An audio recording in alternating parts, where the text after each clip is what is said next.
રાજકોટ શહેર પોલીસનો નવતર પ્રયોગ, દિવસે લગ્ન માટે પરમિશનની જરૂર નહીં, રાત્રિના કર્ફ્યુમાં કોઈ છૂટછાટ નહીં. રાજ્યમાં કોરોનાના નવા 1560 કેસો, છેલ્લા 24 કલાકમાં 16ના મોત, તો 1302 દર્દીઓ થયા ડિસ્ચાર્જ. ભાજપ અધ્યક્ષ CR પાટીલના પુત્રને કોરોના, જિગ્નેશ પાટીલનો કોરોના રિપોર્ટ આવ્યો પોઝિટિવ. શનિવારે વડાપ્રધાન ગુજરાત આવે તેવી શક્યતાઓ, કોરોના ટ્રાયલ રસીનું કરી શકે છે નિરીક્ષણ. ગાંધીનગરની એમ્બ્યુલન્સમાં એક સાથે 4 મૃતદેહનો ફોટો થયો વાયરલ, ડેપ્યુટી CMએ આપ્યા તપાસના આદેશ. ભરૂચ નજીક પોતાના વતન પિરામણમાં સુરપો દેખાક થયા કોંગ્રેસના દિગ્ગજ નેતા અહેમદ પટેલ, રાહુલ ગાંધી સહિતના રાષ્ટ્રીય નેતાઓએ આપી અંતિમ વિદાય.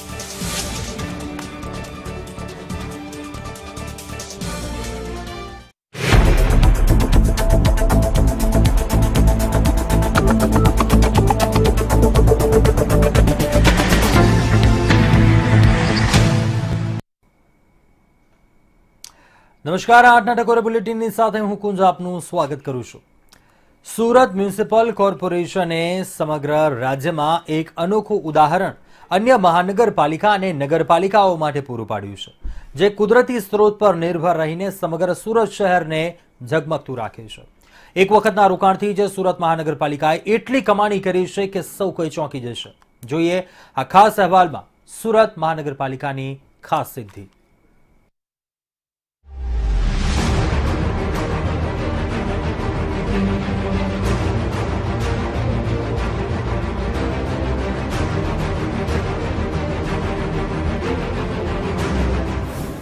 સ્વાવલંબી સુરતની ખાસ તાસીર.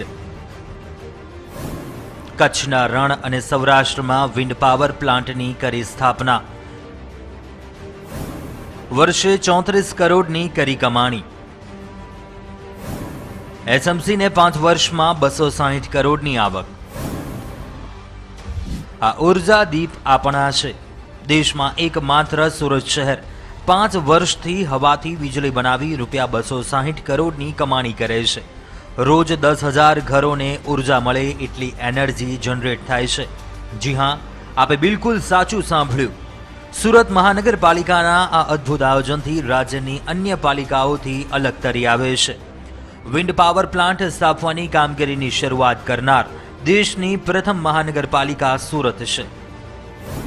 રાજ્યના 5 સ્થળોએ 16 પવનચક્કીની સ્થાપના. SMC દ્વારા 32.4 મેગાવોટના વિન્ડ પાવર પ્લાન્ટની સ્થાપના. વર્ષ 2010ના નવેમ્બરે 3 મેગાવોટ ક્ષમતાના પ્રથમ વિન્ડ પાવર પ્લાન્ટની સ્થાપનાથી લઈને 31 માર્ચ 2019 સુધીમાં કુલ 5 સ્થળો ખાતે 32.4 મેગાવોટ ક્ષમતાના વિન્ડ પાવર પ્લાન્ટ સ્થાપિત છે. રાજ્યના જુદા જુદા 5 સ્થળોએ કુલ 16 પવનચક્કીઓ લગાવી પાલિકા વાર્ષિક 34 કરોડની આવક લેખે હાલ સુધી 260 કરોડની આવક મેળવી રહી છે.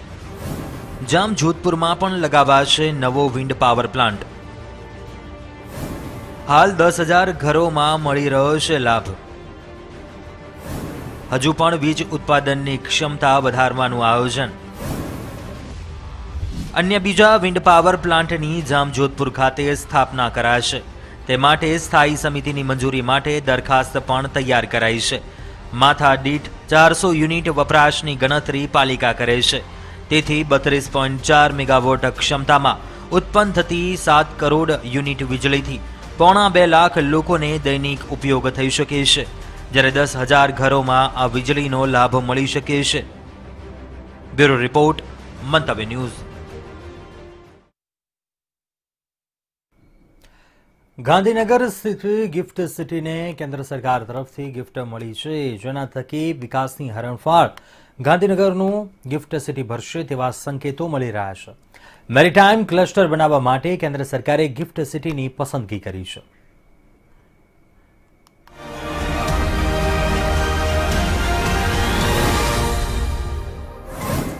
સિંગાપોર અને દુબઈ જેવું મેરીટાઈમ ક્લસ્ટર, ગાંધીનગર ગિફ્ટ સિટીની પસંદગી. ભારત અને દક્ષિણ એશિયામાં નવું ક્લસ્ટર ઉમેરાશે. કેન્દ્ર સરકારની પહેલથી ગુજરાતને થશે ફાયદો. ગુજરાત હવે સિંગાપોર અને દુબઈની માફક મેરીટાઈમ ક્લસ્ટર બનવા જઈ રહ્યું છે. ગાંધીનગર પાસેના ગિફ્ટ સિટીમાં મેરીટાઈમ ક્લસ્ટર માટે પસંદગી કરાઈ છે. કેન્દ્ર સરકારના સહયોગથી અહીંયા આખો મેરીટાઈમ બિઝનેસ ધમધમતો થશે. ભારત અને દક્ષિણ એશિયાઈ દેશોમાં એક નવું આ ક્લસ્ટર ઉમેરાતા હજારો નોકરીઓ નવયુવાનો માટે સર્જાશે. Marine cargo, shipping, ship breaking, cruise, bunker suppliers જેવા અનેક આયામોના વ્યવસાય શરૂ થશે. મેરીટાઈમ માટે ગુજરાત દેશનું મહત્વપૂર્ણ રાજ્ય. ગુજરાતથી દેશનું 40% મરીન કાર્ગોનું વહન. મુંબઈ, કોલકાતાની કંપનીઓ પોતાના સેન્ટર ગિફ્ટ સિટીમાં સ્થાપશે. સરકારના ઉચ્ચ સ્તરીય સૂત્રોના જણાવ્યા મુજબ હાલ ગુજરાત દેશનું 40% કરતાં વધુ મરીન કાર્ગો અન્ય દેશોમાં વહનનું મુખ્ય કારણ અહીં આવેલા અત્યાધુનિક બંદરો છે. આવા સંજોગોમાં ગુજરાતમાં જો મેરીટાઈમ ક્લસ્ટર શરૂ કરવામાં આવે તો કોલકાતાથી લઈને મુંબઈ સુધી આ વ્યવસાયમાં જોડાયેલા તમામ ધંધાદારીઓ અહીં પોતાના થાણા સ્થાપશે.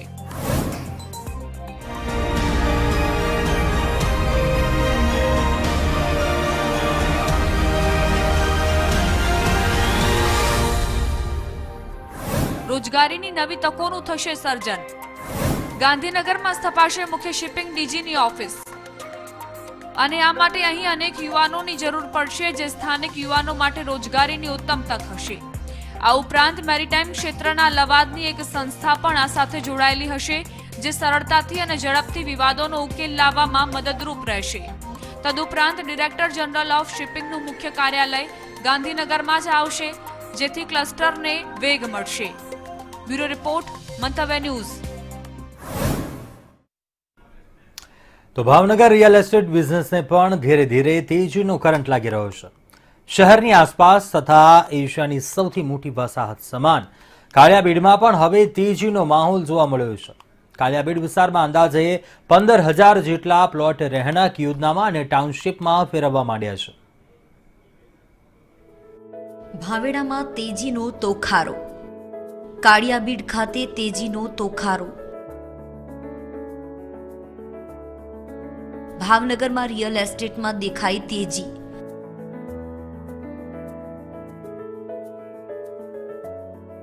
મંદીના વાદળો હટતા રિયલ એસ્ટેટ ઉંચકાયું.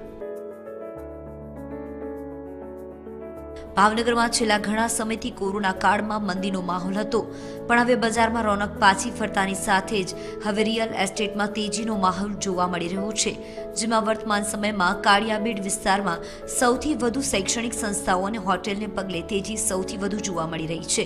આ ઉપરાંત ધાર્મિક સ્થાનો પણ લોકોના આકર્ષણનું કેન્દ્ર બનેલું છે. અંદાજે 15,000 પ્લોટના રહેણાંકી મકાનમાં ટાઉનશીપ સહિતની સુવિધાઓ ઉપલબ્ધ છે.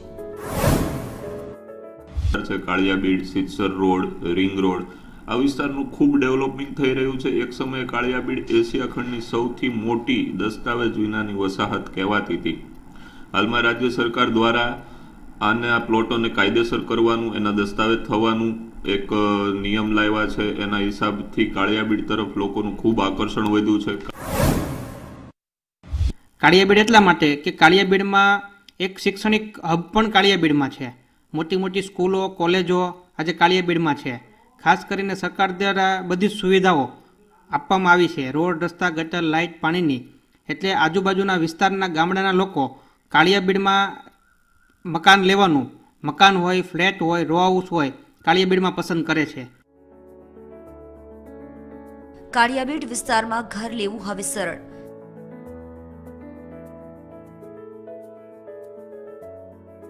શહેરી વિસ્તાર કરતા ખુલ્લો વિસ્તાર. કાળિયાબીડ વિસ્તારમાં મકાન લેવા સરળ બન્યા છે અને તેમાં પણ બેંકો દ્વારા લોન આપવામાં આવે છે. સરકાર દ્વારા સબસિડી આપવામાં આવે છે, ત્યારે અહીંયા રહેલું હાલ ખૂબ જ સરળ બન્યું છે અને શહેરી વિસ્તાર કરતાં ખૂબ જ ખુલ્લો વિસ્તાર હોવાને લઈને શાંતિપૂર્ણ માહોલમાં લોકો જીવન પસાર કરવા માટે કાળિયાબીડ વિસ્તારને પસંદ કરે છે. કાળિયાબીડમાં નવી શૈક્ષણિક સંસ્થાઓ, શાળા, કોલેજો, મંદિરો, મતલબ પાયાની સુવિધાઓ જે જરૂરિયાત હોય એ બધી સેવાઓ ત્યાં ખૂબ સારા એવા પ્રમાણમાં અત્યારે ઉપલબ્ધ થઈ છે અને ખૂબ ડેવલપિંગ એરિયા તરીકે ભાવનગરનું ઉભરી આવ્યું છે કાળિયાબીડ અત્યારે. કાળિયાબીડ વિસ્તારમાં ઘર લેવું હવે સરળ. શહેરી વિસ્તાર કરતા ખુલ્લો વિસ્તાર. કાળિયાબીડ વિસ્તારમાં મકાન લેવા સરળ બન્યા છે અને તેમાં પણ બેંકો દ્વારા લોન આપવામાં આવે છે. સરકાર દ્વારા સબસિડી આપવામાં આવે છે, ત્યારે અહીંયા રહેલું હાલ ખૂબ જ સરળ બન્યું છે અને ખૂબ જ ખુલ્લો વિસ્તાર હોવાને લઈને શાંતિપૂર્ણ માહોલમાં લોકો જીવન પસાર કરવા માટે કાળિયાબીડ વિસ્તારને પસંદ કરે છે. શહેરની ભીડ વિસ્તારથી અલગ પડતો રહેણાંક. ભાવનગર શહેરનો વિસ્તાર દિવસે ને દિવસે ગીચ વસ્તીવાળો વિસ્તાર બનતો જઈ રહ્યો છે, પણ જ્યારે કાળિયાબીડ વિસ્તાર જે ખુલ્લો વિસ્તાર છે અને ત્યાં મોટા ભાગના ટેનામેન્ટ આવેલા છે, ત્યારે આ ટેનામેન્ટ અને ખુલ્લા પ્લોટમાં આ વિસ્તારમાં દિવસે ને દિવસે લોકો હવે દસ્તાવેજ હોવાને લઈને પોતે પસંદ કરી રહ્યા છે. અલ્પેશ ડાભી સાથે બ્યુરો રિપોર્ટ, મંતવ્ય ન્યૂઝ, ભાવનગર. કોરોના મહામારીને પગલે 2020નું વર્ષ સમગ્ર વિશ્વ હચમચાવી રહ્યું છે. મોટાભાગના વેપાર ધંધા ઠપ પડી ગયા છે. કોરોના કહેરની સૌથી મોટી અસર સામાન્ય માણસોમાં જોવા મળી. છેલ્લા 8 મહિનામાં કોઈએ નોકરી તો કોઈએ પોતાનો વેપાર બંધ કરવાની ફરજ પડી, તો કોઈએ પોતાનો વેપાર ધંધો બદલવાની ફરજ પડી છે. આમાં એક ફિલ્મ ઇન્ડસ્ટ્રી પણ સામેલ છે.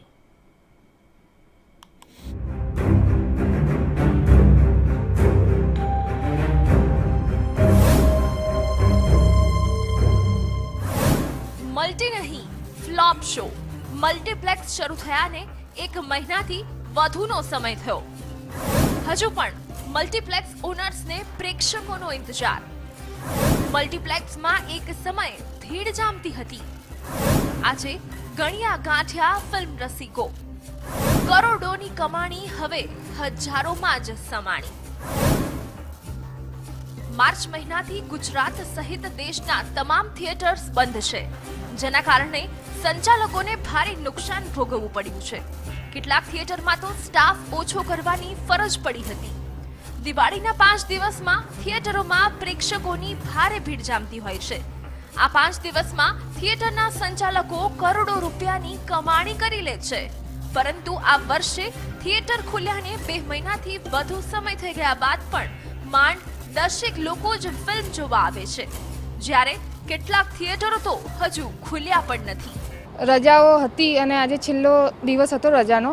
ઘણા સમયથી બહાર નહોતા નીકળ્યા, તો કીધું કે આમ બી થોડા બધા લોકો ઓછા જ નીકળે છે, તો ચલો જોઈ આવીએ છે કે નહીં.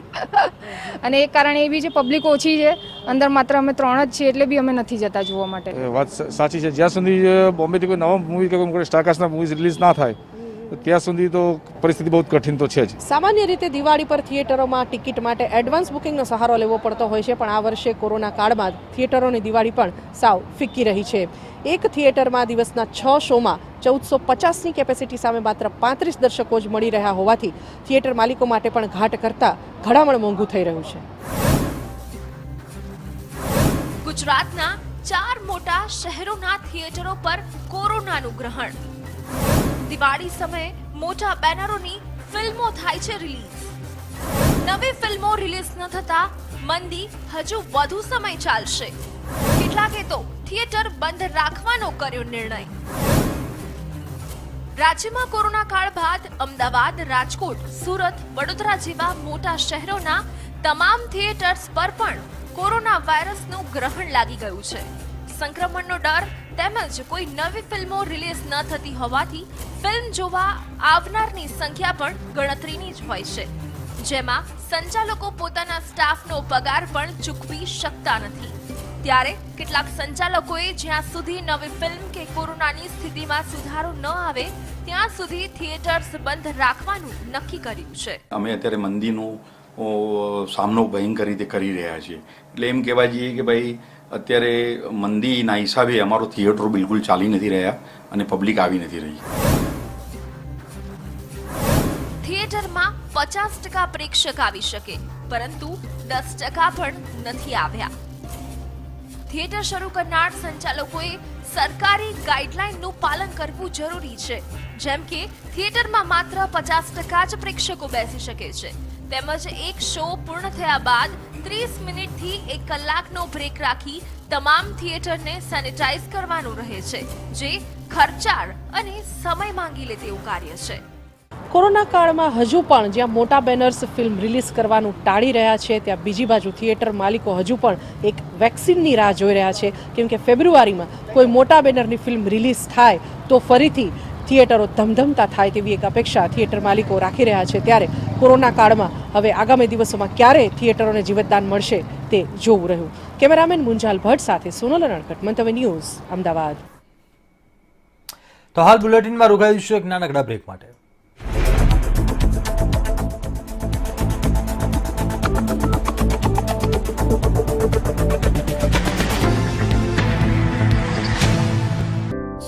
करना है 20 सेकंड में। मैडम इतना जल्दी कैसे होगा? तो सीखो, वरना उस जैसे बन जाओगे। होपलेस। तुम इतने इंटेलिजेंट हो तो कॉम्पिटिटिव एग्जाम क्यों नहीं देते? जब क्वालिटी हो साथ तो कंपटीशन क्यों? કેવીઝન નમકીન એન્ડ વેફર્સ. સરહદે ફર્નિચર વસાવો અને ભાગ્ય અજમાવો. અમદાવાદનો વિશાળ ફર્નિચર મોલ એક વખત અવશ્ય મુલાકાત લો. 30 વર્ષનો બહોળો અનુભવ. Vachhani furniture private limited, Krishnanagar, Ahmedabad, Motera, Sabarmati, Ahmedabad. Shrikhand delicious. थोड़ा टेढ़ा, थोड़ा सीधा, थोड़ा मीठा, थोड़ा खट्टा, पर ढेर सारा. श्रीखंड डिलीशियस. कभी डेजर्ट, कभी स्टार्टर, कभी मेन कोर्स भी करे टेस्टियर.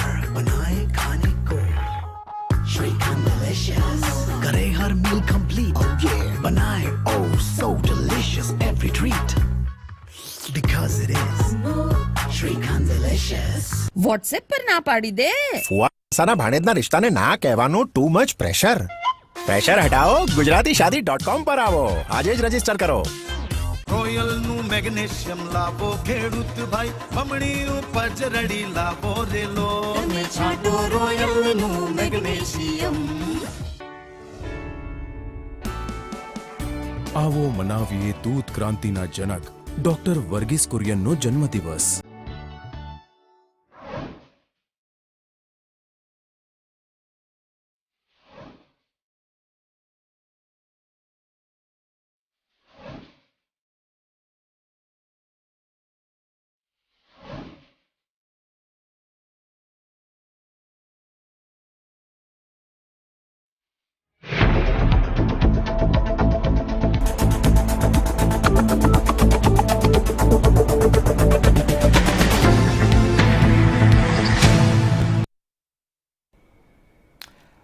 Welcome back.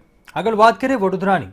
વડોદરામાં થયેલા ગમખ્વાર અકસ્માતથી દિવાળીના સારા દિવસો પણ જિલ્લામાં માતમમાં ફેરવાઈ ગયા હતા. અકસ્માતના સમાચારો વાયુવેગે ફેલાયા અને ચર્ચાએ જોર પકડ્યું કે આખરે વડોદરામાં કેટલા અકસ્માત ઝોન પર ધ્યાન રાખવું જોઈએ.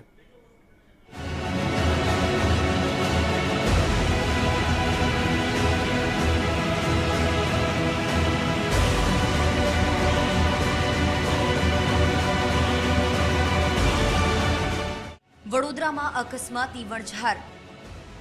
9 અકસ્માત. બ્લેક સ્પોટ પર જરા સાચવજો. હાઈવે પર ચેતતા નર સદા સુખી.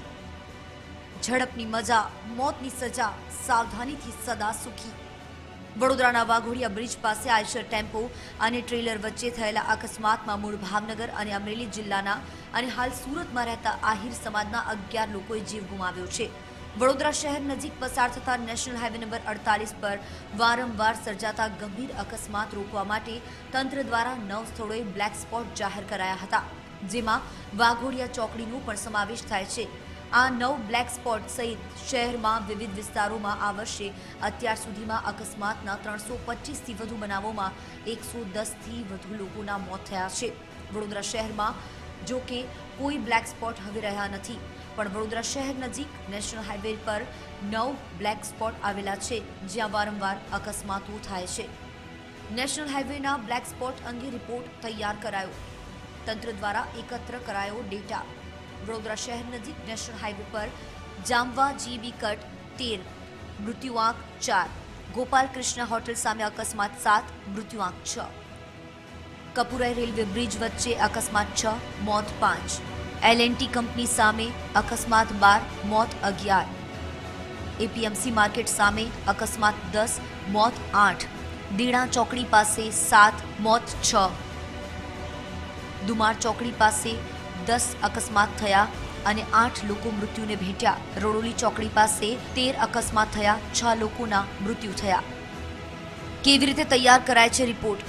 સૂત્રોએ જણાવ્યું કે આ ટીમે બ્લેક સ્પોટવાળી જગ્યાના 500 મીટરના વિસ્તારમાં બનેલા ફેટલ અને ગંભીર માર્ગ અકસ્માતનું વેરિફિકેશન કર્યું હતું અને એફઆઈઆરમાં દર્શાવેલી જગ્યા મુજબ સરખામણી કરીને બ્લેક સ્પોટવાળી જગ્યા પર છેલ્લા 3 વર્ષમાં 500 મીટર જગ્યામાં 5 કે તેથી વધુ અકસ્માત બન્યા છે કે કેમ તેની ખરાઈ કરી રિપોર્ટ તૈયાર કર્યો છે.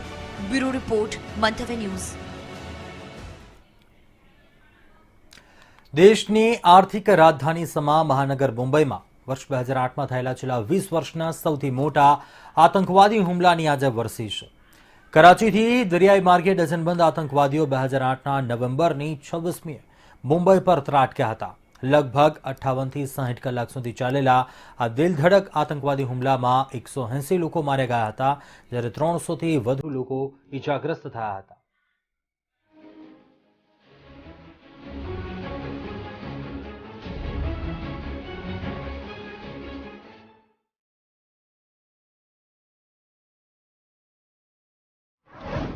દેશની આર્થિક રાજધાની મુંબઈ પર આતંકી હુમલાના 12 વર્ષ પૂર્ણ. 2008માં આજના દિવસે માયાનગરી પર ત્રાટક્યા હતા આતંકી. ગેટવે ઓફ ઇન્ડિયાના તાજમહેલ હોટલ, નરીમાન પોઈન્ટ પરની Oberoi hotel, Air India building, Chhatrapati Shivaji terminus. 10 આતંકીઓએ 60 કલાક સુધી બાનમાં લીધી મુંબઈ. 108ના મોત, 300થી વધુ ઈજાગ્રસ્ત. દેશની આર્થિક રાજધાની સમા મહાનગર મુંબઈમાં 2008માં થયેલા છેલ્લા 20 વર્ષના સૌથી મોટા આતંકવાદી હુમલાની આજે વરસી છે. કરાચીથી દરિયા માર્ગે ડઝનબંધ આતંકવાદીઓ 2008ના નવેમ્બરની 26મીએ મુંબઈ પર ત્રાટક્યા હતા. ગેટવે ઓફ ઇન્ડિયાની નજીક તાજમહેલ હોટલ, નરીમન પોઈન્ટ પરની ઓબરે હોટલ અને એર ઇન્ડિયા બિલ્ડિંગ, આજે છત્રપતિ શિવાજી ટર્મિનસ તરીકે ઓળખાતા રેલવે સ્ટેશન, બોરી બંદર અને અન્ય સ્થળોએ ઓટોમેટિક ગન અને મશીન ગનથી સજ્જ આતંકવાદીઓએ રીતસર લોહી વહેડાવ્યું હતું. આ હુમલામાં તાજમહેલ હોટલમાં ઉતરેલા વિદેશી પર્યટકો પણ માર્યા ગયા હતા. મુંબઈ પોલીસની એન્ટી ટેરરિસ્ટ સ્ક્વોડના ઓફિસર પણ આતંકવાદીઓનો શિકાર બન્યા હતા. સૌથી વધુ ચોંકાવનારી વાત તો એ હતી કે આ હુમલાનું કવરેજ ભારતીય ટીવી ચેનલ્સ પર આવતું હતું, જેને આધારે પાકિસ્તાનમાં બેઠેલા આતંકવાદીઓના આકાઓ તેમને સતત માર્ગદર્શન કરી રહ્યા હતા. આખરે ટીવી પરના કવરેજને અટકાવી દેવામાં આવ્યું હતું. મુંબઈ પોલીસ, ભારતીય લશ્કરના કમાન્ડો અને સીઆરપીએફના જવાનો એમ 3 સિક્યુરિટી દળોએ આતંકવાદીઓનો સામનો કર્યો હતો. લગભગ 58 થી 60 કલાક સુધી ચાલેલા આ દિલધડક આતંકવાદી હુમલામાં 180 જણ માર્યા ગયા અને 300થી વધુ લોકો ઈજાગ્રસ્ત થયા હતા. કરોડો રૂપિયાની જાહેર સંપત્તિને નુકસાન થયું હતું.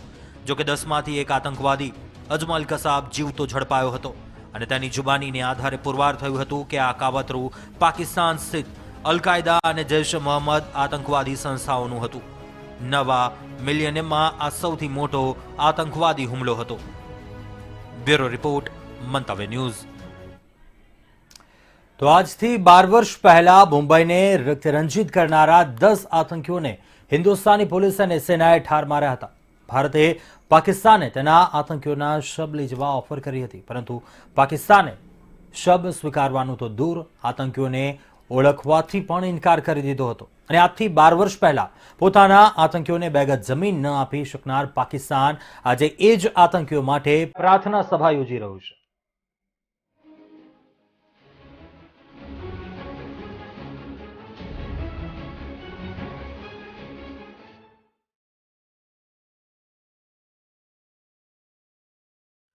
બાર વર્ષ પહેલા મુંબઈ પર ખેલાયો હતો આતંકનો નાપાક ખેલ.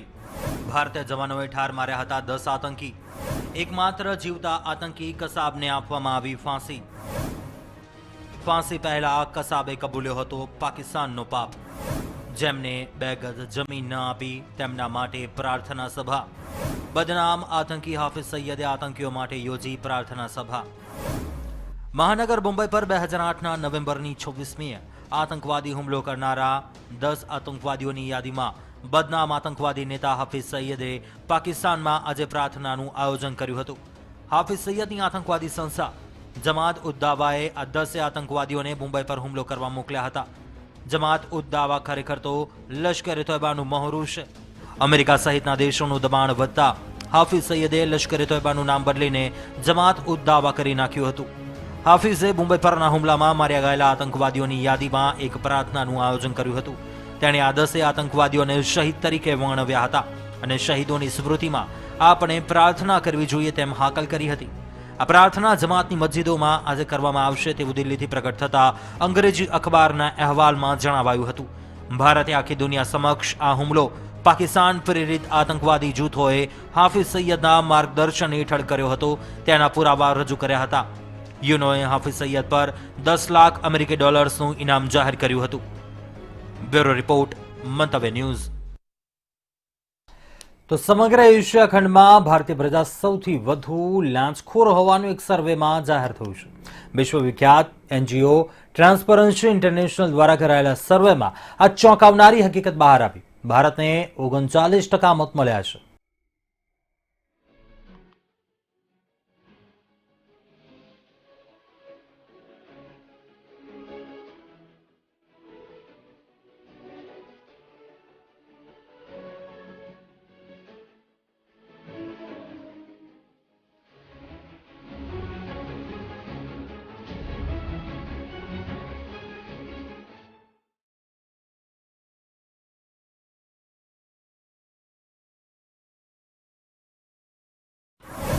એનજીઓ ટ્રાન્સપરન્સી ઇન્ટરનેશનલના સર્વેમાં ચોંકાવનારી હકીકત. સમગ્ર એશિયા ખંડમાં ભારતીય પ્રજા સૌથી વધુ લાંચખોર. વિશ્વમાં લાંચખોરીમાં બીજા ક્રમે કંબોડિયા. વિશ્વમાં લાંચખોરીમાં ત્રીજા ક્રમે ઇન્ડોનેશિયા. ભારતમાં 46% વધુ લોકો પોતાની વગ દ્વારા કઢાવે છે પોતાનું કામ. ભારતમાં 50% લોકો પોતાનું કામ કઢાવવા સામેવાળાને આપે છે લાભ. માલદીવ અને જાપાનમાં માત્ર 2% લોકો લાંચ રિશ્વતમાં માને છે. સમગ્ર એશિયા ખંડમાં ભારતીય પ્રજા સૌથી વધુ લાંચખોર હોવાનું એક સર્વેમાં જાહેર કરવામાં આવ્યું હતું. જોકે વિશ્વવિખ્યાત એનજીઓ ટ્રાન્સપરન્સી ઇન્ટરનેશનલ દ્વારા કરાયેલા એક સર્વેમાં આ ચોંકાવનારી હકીકત બહાર આવી હતી. ભારતને 39% મત મળ્યા છે. આ સર્વેની વિગતોનો સાર એટલો હતો કે 46%થી વધુ લોકો પોતાની વગ દ્વારા પોતાનું કામ કઢાવી લેવામાં માનતા હતા. 50% લોકો માનતા હતા કે કામ કરાવવા માટે સામે વ્યક્તિને લાભ આપવો ખૂબ જ જરૂરી હતો. આમ લાંચ રિશ્વતની પ્રમાણે દિવસે ને દિવસે વધી રહ્યું હતું. વગદાર 32% લોકોએ પણ કહ્યું હતું કે વગનો ઉપયોગ ન કરીએ તો કામ થતું ન હતું. બીજા ક્રમે કંબોડિયા આવતું હતું, જ્યાં 37% લોકો લાંચ રિશ્વતને જરૂરી માનતા હતા. જોકે ત્રીજા ક્રમે ઇન્ડોનેશિયા હતું અને તે 30%નો દર હતો. માલદીવ અને જાપાન એવા દેશો હતા જ્યાં માત્ર 2% લોકો જ લાંચ રિશ્વતમાં માનતા હતા. મહત્વનું છે કે આ વર્ષના જાન્યુઆરીમાં વર્લ્ડ ઇકોનોમી ફોરમમાં 180 દેશ ભારતને ભ્રષ્ટાચાર સૂચકાંકમાં 80મા ક્રમે મૂકવામાં આવ્યું હતું. ભારતમાં ભ્રષ્ટાચાર સતત વધી રહ્યો હોવાની પણ માન્યતા વ્યક્ત થઈ હતી. બ્યુરો રિપોર્ટ, મંતવ્ય ન્યૂઝ. તો અત્યારે હાલ બુલેટિનમાં બસ આટલું. મને આપશો રજા. વધુ સમાચાર માટે આપ જોતા રહો મંતવ્ય ન્યૂઝ. વધુ અપડેટ મેળવવા માટે આપ લોગિન પણ કરી શકો છો મંતવ્યન્યૂઝ.com પર. નમસ્કાર.